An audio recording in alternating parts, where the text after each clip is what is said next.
Hi, எல்லோருக்கும் வணக்கம். இது உயிரில் பூ பறித்த தேவதையை கதையோட 8வது எபிசோட். கதை பிடிச்சிருந்தா மறக்காம ஒரு லைக் அண்ட் கமெண்ட் பண்ணி சப்போர்ட் பண்ணுங்க. இது வரைக்கும் கமெண்ட் பண்ணி சப்போர்ட் பண்ற எல்லாருக்குமே ரொம்ப ரொம்ப தேங்க்ஸ். 7ஆம் படைவீடு என மங்காத சிறப்பு பெற்று குங்குமணி நாட்டின் குளிர்ந்த மழையாக கம்பீரமாக தோற்றமளிக்கும் மருதமலை சுப்பிரமணிய சுவாமி கோவில். சூரியனின் ஒளிக்கதிர்கள் ராஜ கோபுரத்தை தொட்டு நித்தமும் வணங்கி அங்கு வரும் முருக பக்தர்களுக்கு தன் வெப்பத்தை குறைத்து குளுமையை பரிசளித்தான். சுற்றி மருத மரங்களும் பல மூலிகை செடிகளும் நிறைந்திருக்க ஆதவனின் அனல் கூட தன்னை நாடி வரும் பக்தர்களை தாக்காமல் அவர்களை குளிர்விக்க மருத மரத்தையே ஸ்தலத்தின் விருட்சமாய் கொண்டு மருத மலையின் மாமணியாக பழனி முருகனை போல கையில் தண்டத்துடன் இடது கையை இடுப்பில் வைத்தபடி தண்டபாணியாக காட்சி தருகிறார் முருகன். கிருஷ்ணனும் லக்ஷ்மியும் மலைக்கு செல்லும் சாலை வழி மார்க்கமாக தங்களுடைய காரில் மலை உச்சியை அடைந்தனர். அங்கே அவர்கள் முதலில் வலம்புரி விநாயகரை வழிபட்டுவிட்டு பின் கருவறையில் ராஜ அலங்காரத்தில் காட்சியளித்த முருகனிடம் தன் மகனின் திருமண விஷயமாக மனமாற வேண்டிக்கொண்டு பிரகாரத்தை சுற்றி வந்துவிட்டு ஒரு இடத்தில் சென்று அமர்ந்தனர். என்ன லட்சுமா, நாம வந்து இவ்வளோ நேரமாச்சு, ஆனா இன்னும் நம்ம மருமக கோவிலுக்கு வரலையா என கிருஷ்ணன் கேட்க, கண்டிப்பா வருவாங்க, அவசரப்படாதீங்க. நான் தான் சொல்லியிருக்கேன்ல அந்த வீட்டில் அவளை எப்படி நடத்துறாங்கன்னு. ஸோ அவள் வேலையெல்லாம் முடிச்சுட்டு கண்டிப்பா வருவா, நம்ம வெயிட் பண்ணலாம் என லக்ஷ்மி கூற, புரியுதுமா, அப்போ சீக்கிரம் நம்ம மருமகளை நம்ம வீட்டுக்கு கூட்டிட்டு வந்துடணும் என கிருஷ்ணன் கூற, ஆமாங்க, அதுக்கு என்கிட்ட ஒரு யோசனை இருக்கு. நம்ம ஆருத்ரன் வர சண்டே மால் ஓப்பனிங் முன்னாடி சின்னதாக ஒரு இனாகரேஷன் வைக்கிறான்ல, அதுக்கு நாம் மகளினி குடும்பத்தையும் கூப்பிடலாம். அப்படியே நம்மளை பற்றியும் நம்ம விருப்பத்தையும் அவங்க கிட்ட சொல்ல ஒரு வாய்ப்பு கிடைக்கும். பிறகு அடுத்தடுத்து வேலையை பார்க்க ஆரம்பிச்சிடலாம் என லக்ஷ்மி தன் ஐடியாவை சொல்ல, சூப்பர் யோசனை லட்சுமா. அப்படியே ஆருத்ரனும் மகளினியும் மீட் பண்ண இது ஒரு வாய்ப்பாக இருக்கும்ல. அந்த படவா உன்னை போல குடும்ப பாங்கான பொண்ணு பாருங்கன்னு சொன்னான்ல. ஸோ நாம் கெத்தா அவன் முன்னாடி நம்ம மருமகளை கூட்டிகிட்டு வந்து நிறுத்துறோம் என கிருஷ்ணன் சந்தோஷத்தில் பேச, அதே தாங்க, அவனுக்கும் மகையை பிடிக்கணும், சீக்கிரம் கல்யாணம் நடக்கணும் என கிருஷ்ணனிடம் சொல்லிவிட்டு உடனே தன் மனதில் நினைத்ததை கோபுரத்தை பார்த்து வேண்டியும் கொண்டார் லக்ஷ்மி. இங்கே மகிழினி வீட்டில் மதியத்திற்கும் சேர்த்து மகிழினி காலையிலே உணவை தயார் செய்து கொண்டிருந்தாள். ரூபாவின் லஞ்ச் பாக்ஸிற்கு வெஜிடபிள் புலாவ் மற்றும் இடைவேளையில் அவள் சாப்பிட ஃப்ரூட்ஸும் ரெடி பண்ணி அவள் பேக்கில் வைத்தாள். பிறகு அவர்கள் மூவருக்கும் கத்தரிக்காய் சாம்பார் மற்றும் சேனைக்கிழங்கு வறுவல் செய்து வைத்தாள் சித்தியின் உத்தரவுப்படி. அடுப்படியில் ரொம்ப நேரம் நின்று சமைத்ததால் உடல் வேர்வையில் நனைந்திருக்க அதனால் அவள் மீண்டும் குளிக்க சென்றாள். பிறகு இளமஞ்சள் நிற தாவணியும் மெரூன் கலரில் பாவாடையும் அணிந்து கொண்டு இடுப்புக்கு கீழ் நீண்டிருந்த அவள் கூந்தலை ஒழுங்குபடுத்தி தலையில் வகுடெடுத்து இரு பக்கமும் சிறிது முடி எடுத்து நடுவில் கேட்ச் கிளிப் போட்டு மீதி கேசத்தை அழகாக பின்னியிருந்தாள்.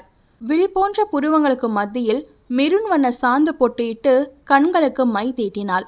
ஆருத்ரனை நினைத்து கொண்டே தன் மோதிர விரலால் குங்குமத்தை எடுத்து தன் பிறை நெற்றியில் வைத்தாள்.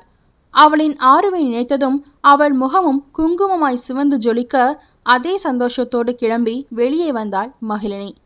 என்னடி இப்படி மினிக்கிட்டு எங்க போற காலையில? என்ன சோபனா அதட்ட, இல்ல சித்தி, இன்னைக்கு வெள்ளிக்கிழமையில எப்பவும் போலதான் கோவிலுக்கு போக கிளம்புறேன் என மகிழினி பதில் கூற, அந்நேரம் சோபனாவின் மினுக்கிட்டு எனும் வார்த்தைக்கு செயல் உருவமாக வந்து நின்றால் அவர் பெத்த மகராசி ரூபா. முகத்தில் மேக்கப் இருக்கிறதா இல்லை மேக்கப்பில் முகமா என எண்ணும் அளவுக்கு ஓவர் மேக்கப்போடு காலேஜ் போக கிளம்பி வந்தாள் ரூபா. மா, எனக்கு டைம் ஆச்சு, நான் கிளம்புறேன், ஈவினிங் வர லேட் ஆகும், என் ஃப்ரெண்ட்ஸ் எல்லாம் மூவி போகிறாங்க, நானும் போயிட்டு வரேன் என அறக்க பறக்க அவள் சொல்லிக்கொண்டே அங்கிருந்து நகர, ஏய் என்னடி சொல்கிற, அப்போ வர நைட் ஆயிடுமா, அப்படின்னா நீ போக வேண்டாம் என சோபனா ரூபா விஷயத்தில் பொறுப்பான தாயாக மாறி பேச, ஐயோ அம்மா, நைட்டெல்லாம் இல்லை, நாங்கள் மதிய ஷோ தான் போகிறோம், இன்னைக்கு காலேஜ் ஹாஃப் டே தான், ஸோ படத்துக்கு போயிட்டு ஈவினிங் 6 மணி போல் வந்துடுவேன் என ரூபா சொல்ல, ஓ அப்போ சரி, பார்த்து பத்திரம், எதுக்கும் அப்பா வரதுக்கு முன்னாடியே வா, இல்லைனா திட்டு வாங்குவ என எச்சரித்து விட்டு அனுப்பி வைத்தாள் சோபனா.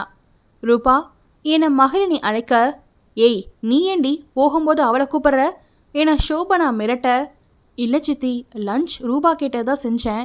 ஆனால் எடுக்காம போறா, அதான் கூப்பிட்டேன் என மகிழினி விளக்கம் கூற, அதை நீயே கொட்டிக்கோ, நான் என் ஃப்ரெண்ட்ஸோட ரெஸ்டாரண்ட்டில் சாப்பிட போகிறேன் என மகிழினியை திட்டுவிட்டு தன் அம்மாவிடம் சொல்லிவிட்டு அங்கிருந்து வெளியேறினாள் ரூபா.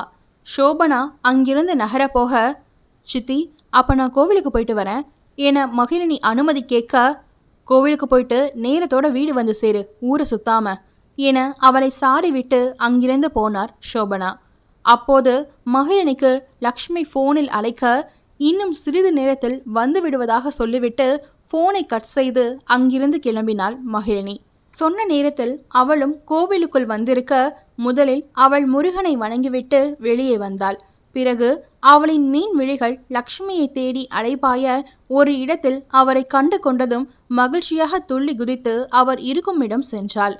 லட்சுமா என பாசத்தோடு அவரை அழைத்து கொண்டே அருகில் வர, யாருடா அது, என்ன போலவே என் மனைவியை கூப்பிட்டது என அவசரமாக எட்டி லக்ஷ்மிக்கு பின் பார்த்தார் கிருஷ்ணன்.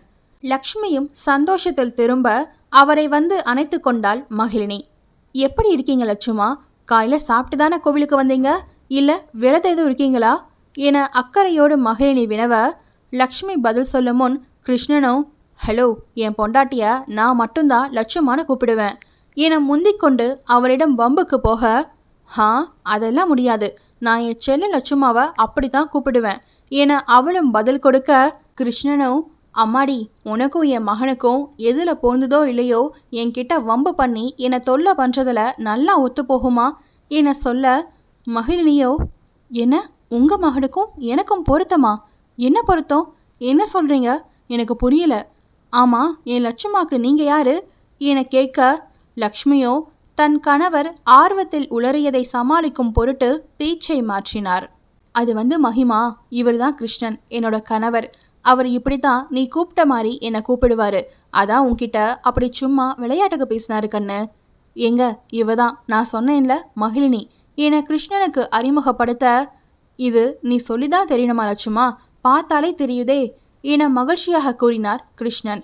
மகிழினியும் அந்த பொருத்தம் பற்றிய பேச்சை மறந்துவிட்டு தன்னிடம் அன்பாக பேசும் இன்னொரு உறவு கிடைத்ததில் மகிழ்ச்சியாகி கிருஷ்ணனிடம் பேசத் தொடங்கினாள். ஒருவேளை அவள் உன்னிப்பாக கவனித்து கேட்டிருந்தால் பின்னாளில் வரும் குழப்பத்தை தவிர்த்திருக்கலாமோ? விதி வலியதுதான். வணக்கம் கிருஷ்பா, எப்படி இருக்கீங்க?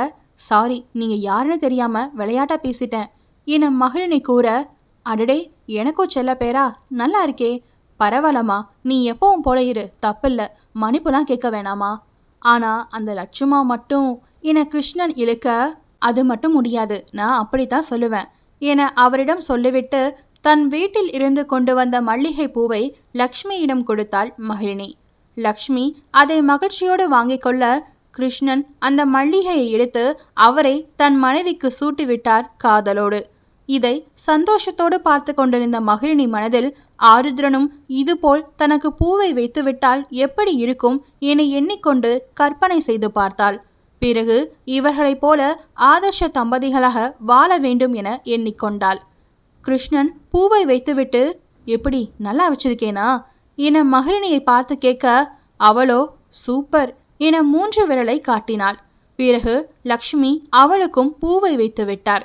அதில் மகிழினி கண் கலங்க அதை பார்த்த லக்ஷ்மி, ஏண்டா என்னாச்சு என பதறி விசாரிக்க, இல்லை லட்சுமா, எனக்கு இப்படி பாசமா யாரும் எனக்கு பூ வச்சு விட்டதில்ல. இப்படி முதல் முறையாக நடக்கும்போது அம்மா ஞாபகம் வந்துடுச்சு, அதான் இப்படி என அவள் முகம் வாடி சொல்ல, லக்ஷ்மியோ, இனி நான் இருக்கேன் கண்ணு, இனி நீ இப்படி எதுக்கும் கலங்கி போகக்கூடாது என அன்பாக சொல்ல அவளும் சரி என தலையசைத்தாள். மகிமா, உன்னோட நாங்க இருக்கோம். இந்த அழுமூஞ்சி மகிமா எங்களுக்கு பிடிக்கல.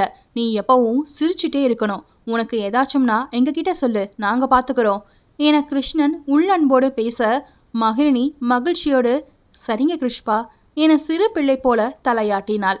மகிக்கண்ணு, நான் ஒரு முக்கியமான விஷயம் சொல்லணும் என லக்ஷ்மி கூற, சொல்லுங்க லட்சுமா. வர ஞாயிற்றுக்கிழமை எங்க பையன் கட்டியிருக்க மாலுக்கான ஓப்பனிங் ஃபங்க்ஷன் வச்சிருக்கோம். அதுக்கு நீயும் உங்க குடும்பத்தோட நம்ம ஃபங்க்ஷனுக்கு வரணும் என லக்ஷ்மி அன்போடு அழைக்க, மகிழினி, ரொம்ப நல்லதுமா, என்னோட வாழ்த்துக்கள் என வெளியே சொல்லிவிட்டு தன் மனதிற்குள் இதை சித்தியிடம் எப்படி சொல்வது என யோசித்து தயங்கி கொண்டிருந்தாள். என்னம்மா, உன் முகமே சரியில்லை, என்ன யோசிக்கிற கண்ணு என லக்ஷ்மி கேட்க, தன் முகத்தை வைத்து தன் மனதை கணித்த லக்ஷ்மியின் பாசத்தில் நெகிழ்ந்து போனாள் மகிழினி.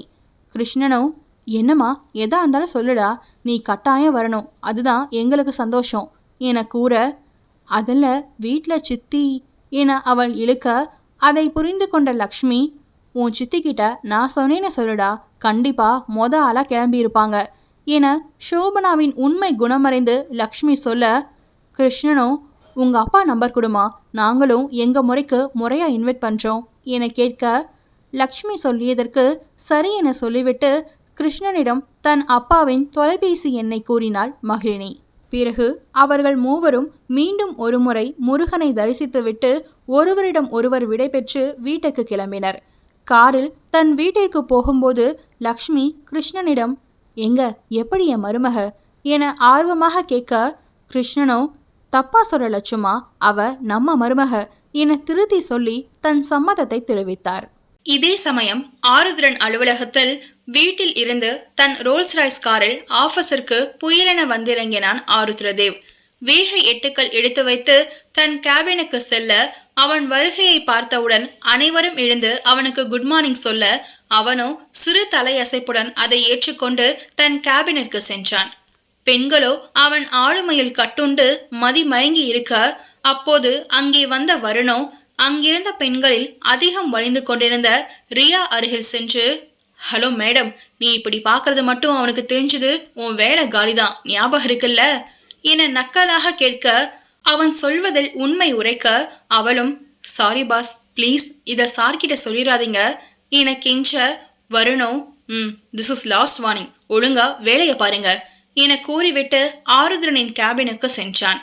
ஆருத்ரனோ, இதா நீ வர நேரமாடா என வருணை கேள்வி கேட்க, வருணோ, மச்சான் சாரிடா, கிளம்புற நேரத்துல அம்மா வேற கல்யாணத்தை பத்தி பேசி கொஞ்சம் டென்ஷன் ஆயிடுச்சுடா, அதான் அவங்களுக்கு பொறுமையா புரிய வச்சு கொஞ்சம் டைம் கொடுங்கன்னு சொல்லி இப்போதைக்கு அதுல இருந்து எஸ்கேப் ஆகி வந்திருக்கேன்டா என விளக்கம் கூற, ஆருத்ரனுக்கும் வருணின் மனவழி புரிந்தது.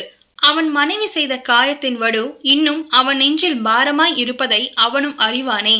ஆருத்ரன் அமைதியாய் இருப்பதை பார்த்துவிட்டு அவன் எண்ணத்தை உடனே அறிந்து கொண்ட வருண், டே மச்சான், நீ நினைக்கிறது போல இல்லடா, நானும் பழசெல்லாம் மறந்துட்டேன், என்னை பத்தி நினைச்சு நீ ஒரி ஆகாத, அண்ட் என் லைஃப் வேற, உனக்கு அமைய போற வாழ்க்கை வேற, எனக்கு நடந்ததை வச்சு நீ இன்னமும் கல்யாணத்தை தள்ளி போடுறது சரியில்லடா என தன் நண்பனின் திருமண வாழ்வின் மீது அக்கறை கொண்டு பேசினான்.